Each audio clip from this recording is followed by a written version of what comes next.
यह कहानी एक नन की है जिसके एक आरोप ने भारत में लैटिन कैथोलिक चर्च के पूरे तंत्र को हिलाकर रख दिया। यह कहानी है सिस्टर रुथ की, जिन्होंने बिशप फ्रैंको मुलक्कल पर बलात्कार का आरोप लगाया। आगे बढ़ने से पहले जान लीजिए कि यह लंबी रिपोर्ट न्यूज लॉन्ड्री और द न्यूज मिनट के सब्सक्राइबर्स के लिए है।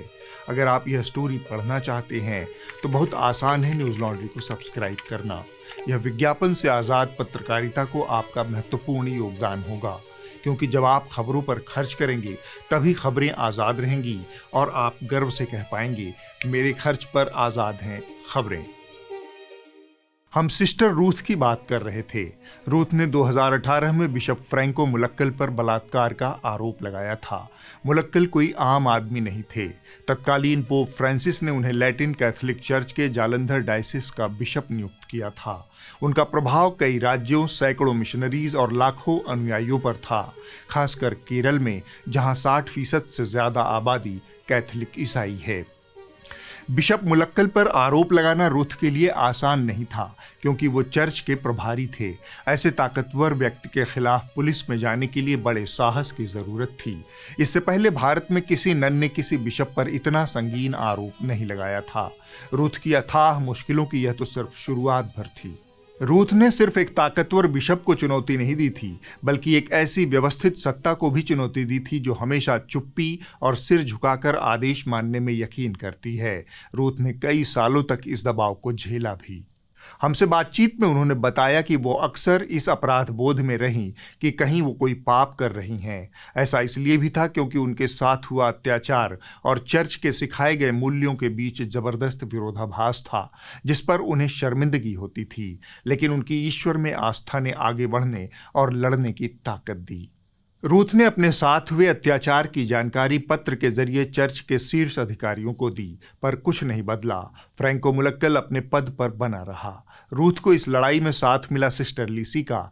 लीसी उनकी आध्यात्मिक माँ जैसी थी। इसके अलावा उनके साथ काम करने वाली 5 ननों ने भी उनका साथ दिया।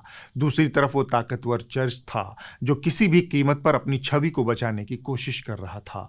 रूथ का कथित यौन शोषण उस इंसान ने किया जिस पर वह सबसे ज्यादा भरोसा करती थी। मुलक्कल ने उनकी आस्था को ही उनके शोषण का हथियार बना दिया। इससे तंग आकर रूथ ने सारी बात अपनी साथी ननों को बताई। जब उन लोगों ने रूथ का बचाव करने की कोशिश की तो उन्हें भी नतीजा भुगतना पड़ा। आरोप लगने के बाद चर्च हरकत में आ गया। उल्टा रूथ पर कई तरह के आरोप लगा दिए गए। इसमें एक आरोप साथी नन पर हमला करना भी था। रूथ का पद छीन लिया गया। चर्च और उसके अनुयायियों ने उन्हें धमकाया कि वो चर्च और ईसाई समुदाय को बदनाम कर रही हैं। उनके परिवार के ऊपर भी दबाव डाला गया कि वो रूथ को चुप करवाएं। इस संकट की घड़ी में उनका परिवार खुलकर उनके साथ खड़ा नहीं था। रूथ और उनकी बहनों ने कार्डिनल सहित चर्च प्रशासन में 20 से ज्यादा शीर्ष लोगों को पत्र लिखा।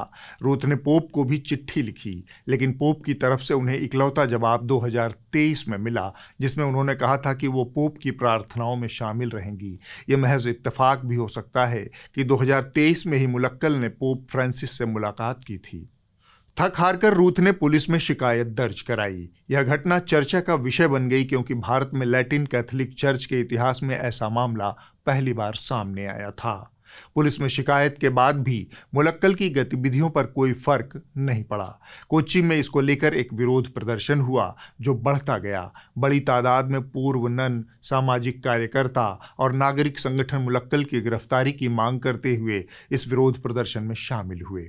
शिकायत के 80 दिन बाद मुलक्कल को गिरफ्तार किया गया और उसने अपने पद से इस्तीफा दे दिया, लेकिन चर्च का समर्थन उसे फिर भी मिलता रहा। ऐसे वक्त में जब दुनिया भर में मीटू आंदोलन चल रहा हो, कैथोलिक चर्च पर अलग अलग देशों में यौन शोषण की घटनाओं को दबाने के आरोप लग रहे हों, तब भारत के कैथोलिक बिशप्स कॉन्फ्रेंस ने फ्रैंको मुलक्कल का सार्वजनिक रूप से बचाव किया। 2 साल तक चली अदालती कार्रवाई ने रूथ के घावों को और गहरा कर दिया। बार बार सबके सामने अपनी पीड़ा का बयान करना बेहद अपमानजनक था, लेकिन इससे बड़ा घाव मिलना अभी बाकी था। 2022 में अदालत ने फ्रैंको मुलक्कल को बरी कर दिया। अगर आप निचली अदालत के फैसले को देखें तो यह भारत के सुप्रीम कोर्ट द्वारा निर्धारित नैतिक, वैज्ञानिक और कानूनी मूल्यों की अनदेखी करता है। सिस्टर रूथ की कहानी यहीं पर ख़त्म नहीं होती। इस मामले के कानूनी पहलू एक तरफ हैं, दूसरी तरफ वो सच्चाई है कि एक महिला को ताकतवर कैथोलिक चर्च को चुनौती देने की क्या क्या कीमत चुकानी पड़ती है।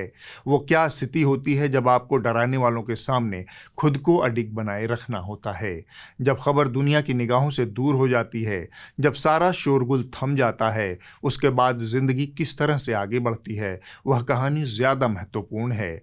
मुलक्कल और चर्च के पक्ष में आए फैसले के बाद रुथ और उनकी बहनों के उत्पीड़न का दूसरा दौर शुरू हो गया। चर्च उन्हें एक दूसरे से अलग करने की कोशिश करता रहा।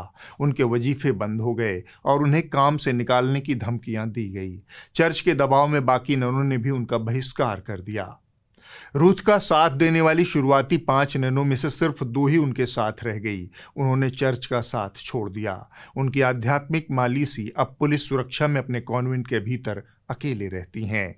दूसरी तरफ फ्रैंको मुलक्कल है, जो रूथ के घर से सिर्फ 30 मिनट की दूरी पर अपनी सामान्य जिंदगी जी रहा है। उनका दावा है कि यह सारा मामला एक साजिश था। पादरियों द्वारा बच्चों के साथ दुर्व्यवहार और चर्च द्वारा बचाव करने के मामले सरासर झूठे हैं। फ्रैंको का यह भी मानना है कि भारत में बलात्कार वास्तव में होते ही नहीं।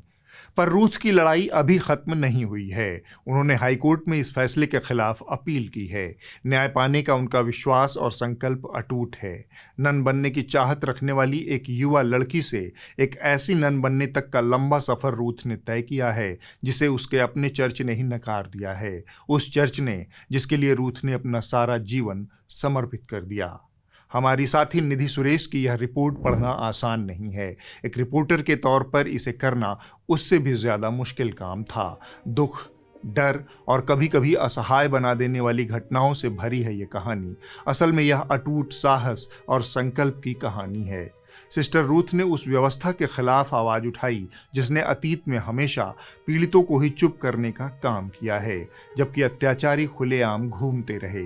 यह लड़ाई अभी भी जारी है, इसलिए इस कहानी का अंतिम अध्याय लिखा जाना भी अभी बाकी है। रूथ की कहानी हमें बताती है कि भले ही जीतना असंभव लगता हो, लेकिन कुछ लड़ाइयाँ लड़ना ज़रूरी होता है, भले ही ये लड़ाई हमारी आस्था, सत्ता और आदर्शों की समझ के खिलाफ हो। यह लंबी रिपोर्ट न्यूज़ लॉन्ड्री और द न्यूज़ मिनट के सब्सक्राइबर्स के लिए है। अगर आप सब्सक्राइबर नहीं हैं तो जल्द से जल्द कर लीजिए और इस पूरी खबर को पढ़ डालिए। यह आपके, हमारे और हम सब के जीवन के बहुत आसपास की खबर है।